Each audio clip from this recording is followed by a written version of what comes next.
ملک میں سیاسی اور عوامی سرگرمیوں میں غیر معمولی تیزی دیکھی جا رہی ہے۔ اسی تناظر میں معروف سیاسی رہنما سہیل آفریدی نے سندھ کے دورے کا باضابطہ اعلان کر دیا ہے۔ ان کا یہ دورہ ملک کی سیاست میں ایک اہم پیش رفت کے طور پر دیکھا جا رہا ہے۔ ذرائع کے مطابق سہیل آفریدی سندھ کے مختلف اہم شہروں کا دورہ کریں گے، جہاں وہ عوامی اجتماعات سے خطاب، پارٹی کارکنان اور مقامی قیادت سے ملاقاتیں اور تنظیمی ڈھانچے کو مزید فعال بنانے کے لیے مشاورتی نشستوں میں شرکت کریں گے۔ اس دورے کا مقصد نہ صرف عوام سے براہ راست رابطہ بڑھانا ہے بلکہ پارٹی کو آئندہ سیاسی لائحہ عمل کے لیے منظم کرنا بھی شامل ہے۔ سیاسی ذرائع کا کہنا ہے کہ سہیل آفریدی کا یہ دورہ جاری عوامی اور سڑکوں پر ہونے والی تحریک کی تیاریوں سے جڑا ہوا ہے، جس کے تحت ملک بھر میں رابطہ مہم کو مزید تیز کیا جا رہا ہے۔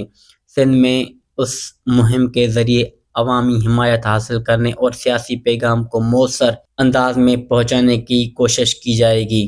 سیاسی مبصرین کے مطابق سہیل آفریدی کا سندھ کا دورہ آنے والے دنوں میں صوبے کے سیاسی فضا میں گہرے اثرات مرتب کر سکتا ہے، جبکہ یہ دورہ قومی سطح پر بھی سیاسی سرگرمیوں کو نئی سمت دے سکتا ہے۔ سہیل آفریدی یا پارٹی قیادت کی جانب سے جاری کیے جانے کا واضح باضابطہ بیان کے بعد دورے کے شیڈول اور دیگر سرگرمیوں سے متعلق مزید تفصیلات سامنے آنے کی توقع ہے۔ ذرائع کے مطابق سہیل آفریدی 9 جنوری کو سندھ کا دورہ کریں گے۔